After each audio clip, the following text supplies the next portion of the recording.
Hello everyone and welcome to another episode of Selling Greenville, your favorite real estate podcast here in Greenville, South Carolina. I'm your host as always, Stan McCune, Realtor of the Year here in Greater Greenville area of South Carolina.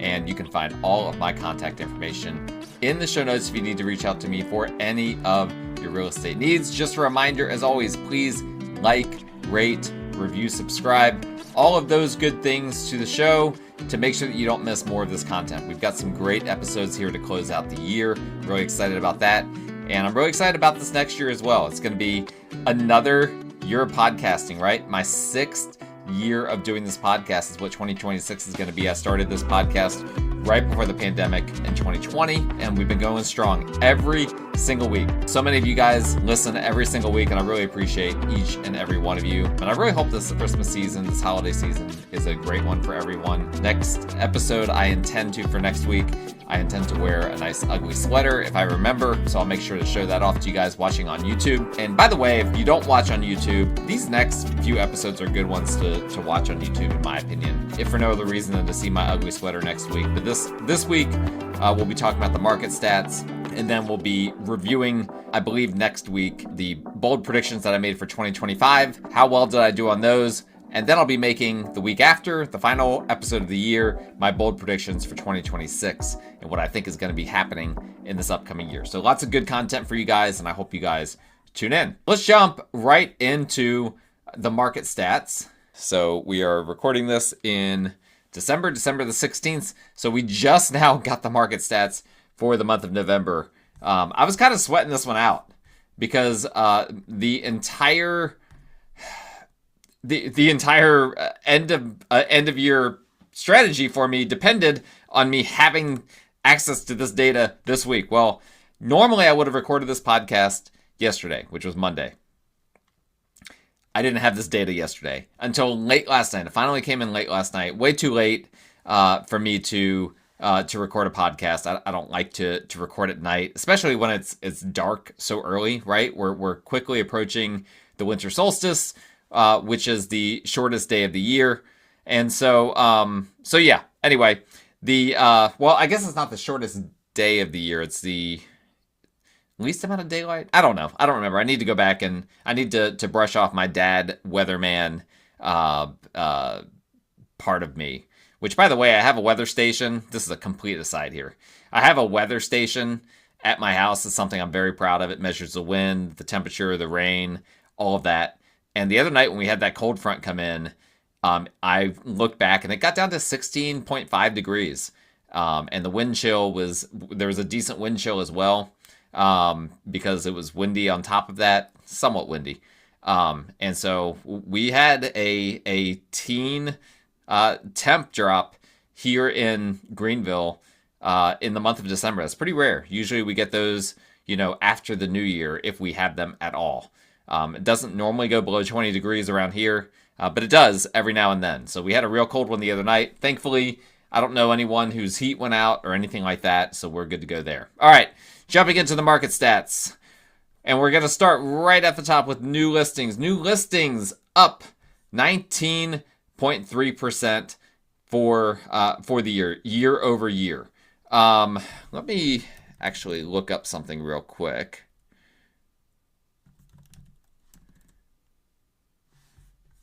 Okay, so we've got, all right, here we go. We've got the November market stats. All right, sorry about that. New listings up 19.3% year over year. So they're at 1,872. That's up from 1,569, which was November 2024. So 19.3% increase.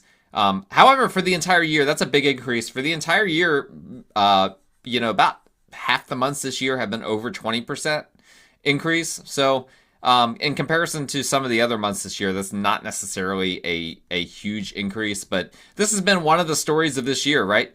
The number of homes coming on the market has been way more than in prior years. Like, you're looking at the chart, if you're on YouTube, it's like way above every other year that we've ever had. There's a lot of reasons for that. A lot of it is just finally people starting to realize, hey, the market is what the market is. We need to sell our house. We're going to go ahead and list it. And then, of course, you got all that new construction as well coming into the MLS, which a lot of times new construction doesn't appear in the MLS, but it has with more frequency as it's been harder for the builders to move their inventory. Pending sales, this is one of those numbers that's always incorrect for the most recent month. This is what I was just trying to pull up before, by the way, when I had that dead air time for a second there. So I wanted to pull up October stats. And so here's what we had. For October, originally it was 869. That got revised. These always get revised up, these pending sales. That got revised up from 869 to 1337. So nearly 500 unit increase. So that gave us a pending sale for the month of October. We got to go back then. A pending sale increase of 1%.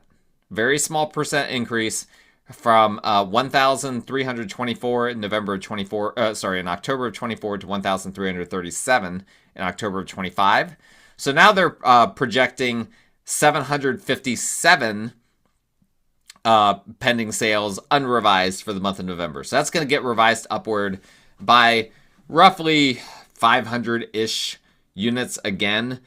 This one's going to be close, whether November is going to be up or down in comparison to last November, because last November was 1,223. So we're going to be really close. We're going to either be, an increase by 1 to 2% or a decrease by 1 to 2% is kind of what I'm anticipating there. But for the year, we're going to see, for the entire year, an increase in pending sales. And a pretty substantial one at that, I'll add, once it's all said and done.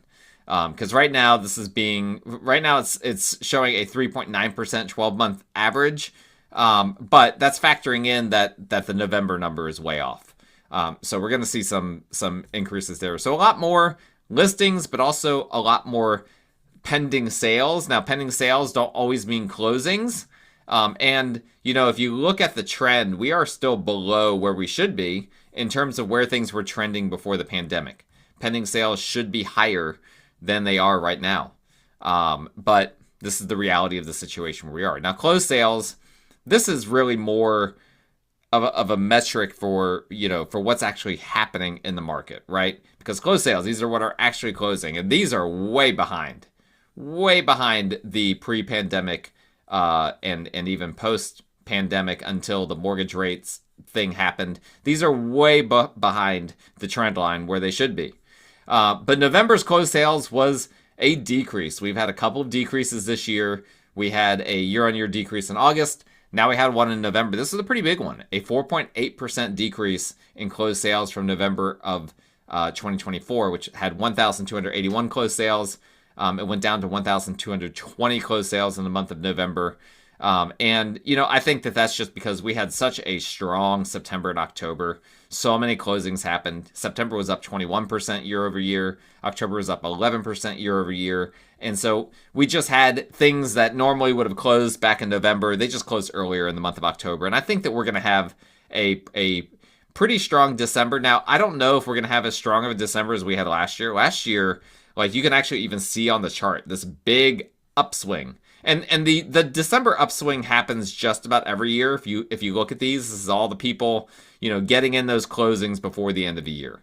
And I've had a few situations where I've had clients that wanted to close, that made an offer on a house or had an offer made on their house that was set to close after the end of the year. And one of the parties was like, no, we really want this to be during this calendar year for one reason or another. And so that's what ends up happening. So we'll definitely have an increase month over month. Once we get to December, I don't know that we're going to match, December of 24 was a big month. It was a really big month. It really wasn't much different than the spring months. And so we'll probably have a decrease in closed sales, I'm guessing, year over year once the December numbers come in later next month. Days on market until sale. This is an interesting one. We had our first decrease in a very, very long time. I mean, I have to go back and look at the data to see how long it's been. But we had a decrease from 53 days on market until sale. So this is the average number of days between when a property is listed and when an offer is accepted in a given month. So it was 53 days in November of 2024. It went down to 52 days in November of 2025. So that's super interesting. This is the first time that we've had days on market until sale go down year over year in over a year, probably over 2 years if I went back and really looked at it. And so this is going to be a very interesting one to track, because a lot of people have been saying, oh, we're expecting this number to keep going up, but it just hasn't. It's kind of stalled out in the 50s. Now we did have a couple of months in earlier in the year, January, February, hit the 60s, but then it hopped right back down. Seems like the 60 days on market, so 2 months, right? Two months. Most homes are going under contract sooner than that. And so to get this average up above that, we need to see just homes lingering on the market longer. And what's happening is sellers have gotten wiser, and they've finally adapted and figured out, okay, if my home's been on the market for a couple of months, I need to get it sold. Maybe I just need to have more realistic expectations in terms of, what my home is worth, et cetera, et cetera. Maybe they take it off the market, make some repairs, put it back on the market. But if your home is on the market for greater than 2 months, it really feels like a long time, and it is, because right now the average is 52 days before a home goes under contract. Median sales price was $315,000 for the month of November. And, you look at the numbers for this year. We started at 305 in January, so we're up for the year. But it's really been bouncing around between 315 and 330, basically the whole year. Now, this is up 3.3% from November of 24, which was 305,000. And this has been the story of this year. Again, we've only had 1 month, and that was the month of January, where we saw a decrease in the median sales price. Otherwise, we have seen increases every single month this year. So our price is going up or our price is going down. Well, you look at the median, prices are still going up. November, 3.3% increase. We've now had 3 straight months of at least a 2.9% increase in the median sales price. That's after, we had several months where, so January was minus 2.1%. Then we had a weird February where that was up 5%. That was mainly because February 24 was soft. And so comparing year over year, it was just comparing to a soft month. But then March was only a 1.6%. April was only a 1.6% increase. May was only a 1.9% increase. And then after that, we really started to see some upward movement in terms of these median sales prices. June 2.9, July 2, August down to 1.3, and then September 3.5, October 2.9, November 3.3. So a lot of numbers, but all of that to say, basically since mortgage rates came down, right? If you overlaid this with mortgage rates, you would see that there's a direct correlation to once mortgage rates start to get below 6.5% on average, that's when you really start to see prices start to go up. Same thing with average sales price. We had a 2.1% increase year over year. The average, if you're interested, I don't like the average as much as the median, but the average was 388,000 and change, 2.1% increase from the 380 and change that we had November 2024. We've had, unlike the median, we have had an increase every single month year over year for the average sales price. Now, October was close. October was only a 0.4% increase, but we hopped back up to a 2.1% increase in November. So people ask you, what's the average sales price? Technically, it's 388, but I think that the most accurate metric is the median, 315,000. Percent of list price received, we've been hovering around, the low 98% range now for quite some time. We're still there, 98.2%. So this is the percentage found when dividing a property sales price by its most recent list price. So in other words, after any price reductions, then taking the average for all properties sold in a given month, not accounting for seller concessions like closing costs, commissions, etc.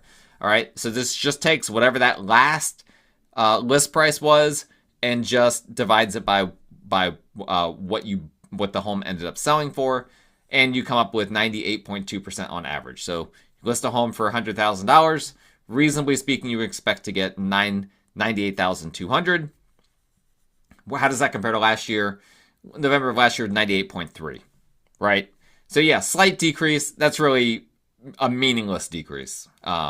More importantly, this is right in line with historical averages, right? Historical, like if you go back to 2017, through the until the pandemic, we were hovering right around 98%. That's a healthy number, right? So this is not all these numbers are healthy, but in terms of the percent of list price received, that's a healthy number. Sellers are getting pretty close to what they have what a property listed for. Now, I wish we had a way to look at how many listings have had price reductions over this period of time and compare that. I would have to really do a tremendous deep dive in order to find that information, and I currently don't have time for that. But that would probably tell a little bit of a different story, right? We've had a lot more price reductions than we probably did in 2019. And so it's not a complete apples to apples, but it's a good metric. Housing Affordability Index, after 2 straight months of us being at 99, and let me see if that got revised. No, it didn't. Okay. So after September and October, we're both at 99, like so close to getting to 100, which 100 is the number that we want. 100 means that the median household income is capable of affording the median priced home, right? Based on incomes, based on home prices, based on interest rates. Unfortunately, mortgage rates went up a little bit more. Yes, even though the Fed lowered their rates, mortgage rates have gone up slightly, not dramatically, slightly. The bond market didn't really completely agree with the Federal Reserve and how they approached it. And so the bond market really controls 30-year fixed rate mortgages. And so that's the reason why these numbers are going up and down. So November, the Housing Affordability Index dropped back down to 96. So the market got less affordable, primarily because, again, we're still seeing prices going up. And you get that combined with mortgages are also going up, affordability goes down. And that was down 3% compared to November 24, which was at 99.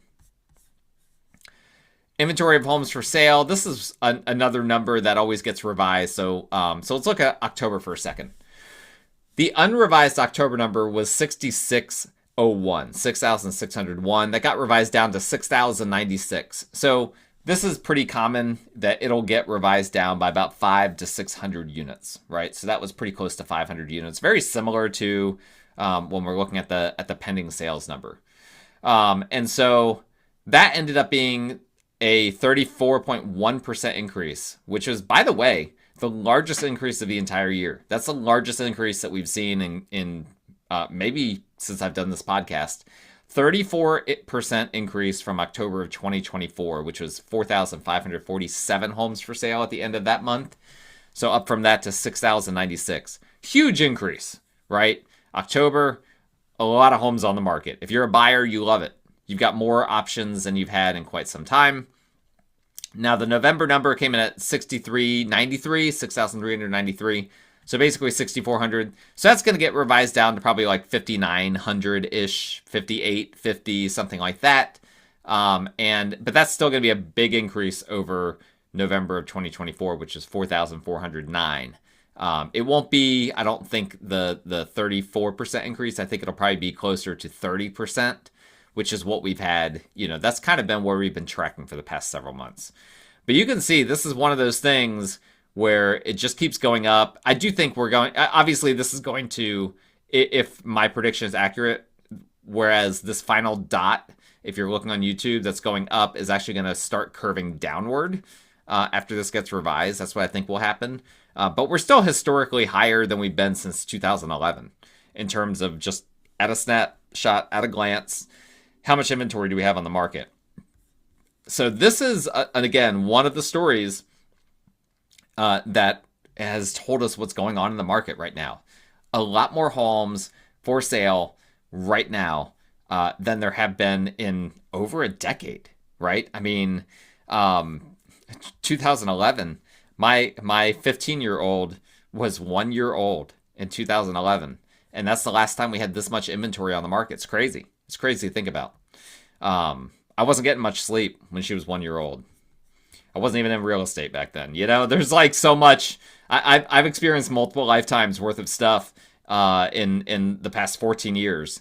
And that's how long it took us to get, or that's how long back you have to go to find inventory at a similar level to where it is right now. Now that being said, buyers still aren't happy. They're not happy with the inventory, and there's a lot of reasons for that, which we've talked about in the past with this show. But just because there's a lot of inventory doesn't mean there's a lot of good inventory, right? And unfortunately, there's a lot of bad inventory out there. A lot of homes that aren't fixed up, have aging everything, aging roofs, AC units, all those sorts of things. And sellers have to come to grips with that. You have to make your home stand out from the others. You have to put in the sweat equity to make sure that you get, the house looking good. It's got to stand out, right? It's my job when I list a house, it's my job to market the house. But it's the homeowner's job to make sure that the house actually looks the way it's supposed to look. Me as a realtor, I can only do so much when it comes to that. Now, month's supply of inventory takes basically that number that we just looked at, the inventory of homes for sale, and divides it by the monthly pending sales from the last 12 months. Well, remember, those are both numbers that get revised and that are kind of a flawed number currently. So this is another one we got to look back at October. October went up to 4.2 months supply of inventory.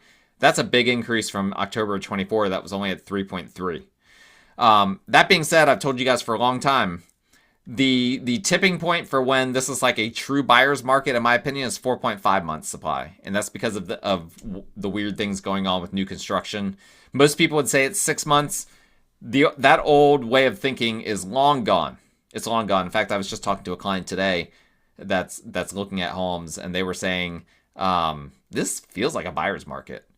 They were saying that from a buyer's perspective. I was like, yeah, it feels like that because it pretty much is. I mean, it's different, right? The buyer's market that we're used to seeing is a buyer's market that has a ton of foreclosures, a ton of short sales, and we don't have that. And I'm going to be talking about that in my bold predictions episode. By the way, we'll cover some of those numbers, which are quite interesting. But this is a buyer's market without foreclosures, is what we're looking at, or at least what we're moving towards. So November says currently 4.5 months of inventory. I think that's going to get revised down probably a good bit, because October originally was 4.7. That got revised down to 4.2. So we'll probably see November get revised down to 4.0 or 4.1.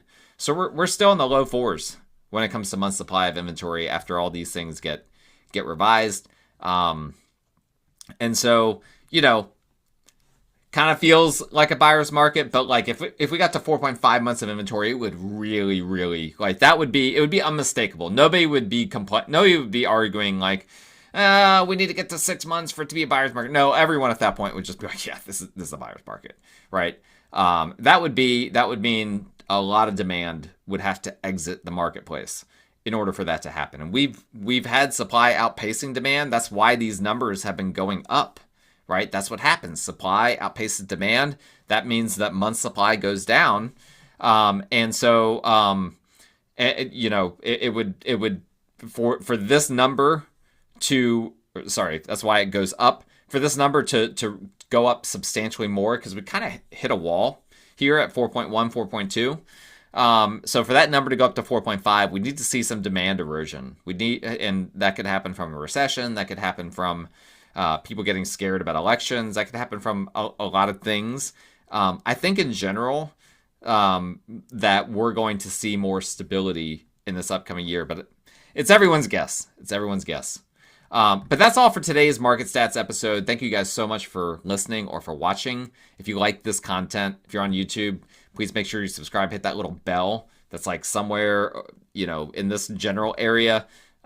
Please hit the thumbs up button somewhere kind of in this area, I think. I'm pointing in case you're listening. You have no idea what I'm doing. And if you're listening, please subscribe as well. If you can leave a 5-star review on Apple or Spotify, and anything like that would be really helpful. Really appreciate you guys listening. And if you need a realtor in the Greenville area, please contact me. My contact info is in the show notes. Would love to talk to you, at least have a conversation, right? Let's just have a conversation. There's no obligation, right? Not until you sign on the dotted line that I'm representing you as your realtor. There's no obligation for either of us.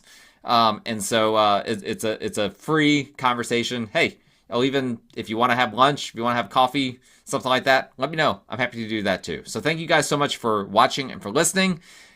Again, we've got some interesting content coming up here in the next couple of weeks, so please make sure you don't miss it. We will talk to you guys next time.